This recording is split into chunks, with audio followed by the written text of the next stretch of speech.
ரங்கன் நம்ம பசங்கெல்லாம் அமைதியா வரத பார்த்துட்டு, என்னடா எல்லாருமே இளவு வீட்டுக்கு போற மாதிரி வர்றீங்கன்னு கேட்க, சார் பசங்க ஒன்றும் அவ்வளோ போறீங்களாம் இல்ல. கொஞ்சம் ஸ்டார்டிங் ட்ரபிள் வேற ஒன்றும் இல்ல.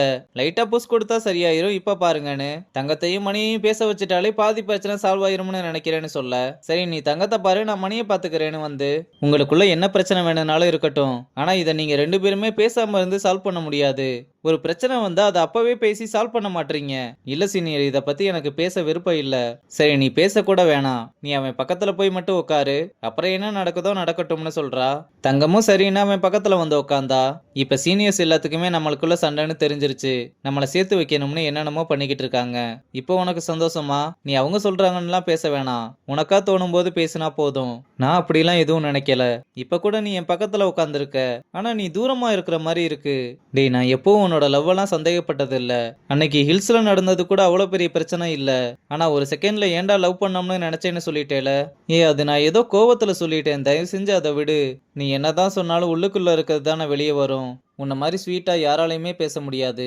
ஆனா அதே அளவுக்கு உன்ன மாதிரி ஹர்ட்ஃபுல்லாவும் யாராலையும் பேச முடியாது. ஆமா, நான் அப்படிதான் பேசுவேன். எல்லாருமே நீங்க ஹேட் ஆகுறத மட்டும் தான் பாக்குறீங்க, ஆனா நான் ஹேட் ஆகுறத மட்டும் யாருமே பார்க்க மாட்டீங்கன்னு சொன்னதும் தங்க உடனே எந்திரிச்சு கிளம்ப, அவளோட கையை பிடிச்சு எனக்கு ஹேட் ஆனதுனால தான் அப்படி பேசினேன்னு சொல்ல, அவ அதுக்கு எதுவுமே சொல்லாம போய் தனியா உட்காந்துக்கிறா. இதை நம்ம பசங்களும் பார்த்துட்டு என்னடா என்ன பண்ணாலும் மொக்க தான் வாங்குறோம்னு டக்குன்னு எந்திரிச்சு டிரைவரை ஸ்பீக்கர் ஆன் பண்ண சொல்லி பாட்டை போட்டு எல்லாரையுமே எழுப்பி விட்டு டான்ஸ் ஆட வைக்கிறா. மாத்தையன் வந்து மணி ஆட வாடான்னு கூப்பிட்டுக்கிட்டே இருக்க, எனக்கு மூடு சரியில்லைன்னு சொன்னா விடுங்கன்னு கத்துனதும், ஏண்டா உனக்கு மூடு இல்லைன்னா எல்லாருமே அதே மாதிரி நடந்துக்கணுமா? டேய், நான் உங்ககிட்ட பேசவே இல்ல, நீங்க ஆடுங்க என்னமும் பண்ணுங்க, என்னை தயவு செஞ்சு தனியா விடுங்கன்னு சொல்றான். உடனே வேலுவும் இவங்களுக்கு சீனியர்ஸ் கூட மட்டும் பிரச்சனை இல்லடா, ஜூனியர்ஸ் குள்ளேயே அடிச்சுக்கிட்டு தான் இருக்கானுங்கன்னு சொன்னதும் ரங்கன் கடுப்பாகி, அதுக்குள்ள உங்க வேலையை ஆரம்பிச்சிட்டீங்களாடா, ஃபர்ஸ்ட் பாட் ஆஃப் பண்ணிட்டு எல்லாருமே இடத்துல போய் உட்காருங்கன்னு சொல்றான். இங்க ராஜு ஏதோ கிஃப்ட் ரெடி பண்ணிக்கிட்டு இருக்க. அம்மா அதை பார்த்துட்டு வந்து யாருக்குன்னு கேட்டதும், என்னம்மா இப்படி கேட்ட, துளசியோட பிறந்தநாள் வருதுலன்னு சொல்றான். அம்மா இதை கேட்டதுமே எதுவுமே சொல்லாம வெளியே வந்து துளசிக்கு கால் பண்ணி, அன்னைக்கு நான் ராஜுவை பத்தி சொன்னேன்ல, எதுவும் மனசுல வச்சுக்காத, நான் உன்னை ப்ரெஷர் பண்ணணும்னு அப்படி சொல்லல, நான் என்னைக்குமே உனக்கு நல்லது நடக்கணும்னு தான் நினைக்கிறேன், அது எனக்கு நல்லாவே தெரியுமா. இதுவரை நான் உங்ககிட்ட எதுவும் பெருசா கேட்டதில்ல, ராஜீவ் இந்த அளவுக்கு மாறுவான்னு நான் நினைக்கல, இதுல முடிவெடுக்க போறது நீதான், ஆனா கொஞ்சம் நல்ல முடிவா சொல்லுமான்னு சொல்ல, சரிம்மா நான் யோசிக்கிறேன்னு சொன்னதும் அம்மாவும் ரொம்பவே ஹாப்பி ஆகுறாங்க. இங்க நம்ம பசங்களாம் ஒரு ஹோட்டலுக்கு வந்து சாப்பிட உட்காந்துருக்க. அப்ப ஆங்கர் அகாடமி பசங்க அங்க வந்ததும், இவங்களும் இங்கே தான் வரணுமா, நீங்க அவங்கள கண்டுக்காம சாப்பிட்ற வேலையை மட்டும் பாருங்கன்னு சொல்றான். அப்ப ருக்மணி மேம் கால் பண்ணதும், நீங்க சாப்பிட்டுக்கிட்டு இருங்க, நான் போன் பேசிட்டு வந்துடுறேன்னு சொல்லிட்டு போறான்.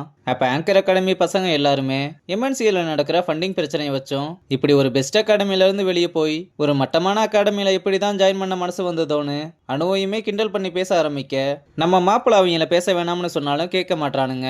நம்ம பசங்களும் வாயிருக்குன்னு ஓவர் மயிரா பேசிக்கிட்டு இருக்கானுங்க மச்சான்னு கடுப்பாக, மாத்தையும் தான் பிரச்சனை எதுவும் வேணாம்னு பசங்களை கண்ட்ரோல் பண்றான். அப்புறம் பத்மாவும் ரொம்ப சோகமா உட்காந்துருக்க. தங்கம் அவளை பார்த்துட்டு, முன்னாடி எல்லாம் எவ்வளவு கெத்தா இருப்பாங்க, இப்ப பார்க்கவே பாவமா இருக்கு. ஒரு பக்கம் பாவமா இருந்தாலும் இன்னொரு பக்கம் அவங்க பண்ணதெல்லாம் நினைச்சு கோவம் தான் வருது. நம்மளை விட்டுட்டு போனாங்கல்ல, அதான் இப்ப அனுபவிக்கிறாங்கன்னு சொன்னதும், நீ இப்ப என்ன பேசுறேன்னு தெரிஞ்சுதான் பேசுறியா? அப்ப நீங்க எல்லாம் அவளை மிஸ் பண்ணவே இல்லையா?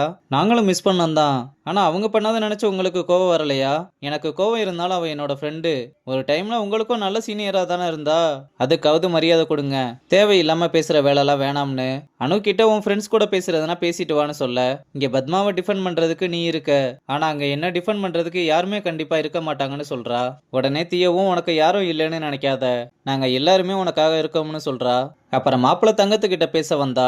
அனு அவனை பேச விடாம தடுக்க, நான் தங்கத்துக்கிட்ட தான் பேச வந்தேன், என்னை பத்தி அவளுக்கு தெரியும்னு சொல்ல, தங்கமும் பரவாயில்ல நான் பேசிக்கிறேன்னு சொல்ல வரும்போது மணி வந்து அவனை தள்ளி விட்டு, அன்னைக்கு என்னமோ எந்த மூஞ்ச வச்சுக்கிட்டு எங்க அகாடமி பொண்ணு கூட சுத்துறேன்னு கேட்டேல, இப்ப எந்த மூஞ்ச வச்சுக்கிட்டு எங்க அகாடமி பொண்ணு கூட பேச வர, நான் தங்கத்துக்கிட்ட தான் பேச வந்தேன்னு சொன்னா. இன்னொரு தடவை சொல்ல மாட்டேன், ஒழுங்கா கிளம்புன்னு கத்துனதும் உடனே ஆங்கர் அகாடமி பசங்களா வந்து என்னன்னு கேட்க, டேய் இந்த எகிற வேலைலாம் என்கிட்ட வச்சுக்க வேணாம், ஒழுங்கு அவனை கூப்பிட்டு கிளம்புங்க, இல்ல அடிச்சு மூஞ்சி கிஞ்சலா உடச்சிருவேன்னு சொல்ல, ஏன்டா கிரவுண்ட்லயே கிழிக்க முடியல, இங்க என்ன கிழிக்க போறேன்னு பசங்களும் எகிற. மாப்பிள்ளையும் அவங்கள பேச வேணாம்னு சொன்னாலும் அவங்க அதை காதலியே வாங்கிக்காம பேசிக்கிட்டே இருக்க, மணியும் கடுப்பாயி மேல கை வச்சதும் மாப்பிள்ள அவங்கள தடுத்து விட்டுக்கிட்டு இருக்கான். இங்க தீயவும் பத்மா கிட்ட வந்து நல்லா விசாரிச்சுட்டு, அகாடமி எல்லாம் உனக்கு ஓகேவா, ட்ரைனிங் எல்லாம் எப்படி போகுது, ஏதோ போகுதுன்னு சொல்லிட்டு ஒரு மாதிரி குற்ற உணர்ச்சியில அவகிட்ட பேச முடியாம கிளம்ப, பார்த்து போயிட்டு வான்னு டோர்னமெண்ட்டுக்கு ஆல் தி பெஸ்ட் சொல்றா.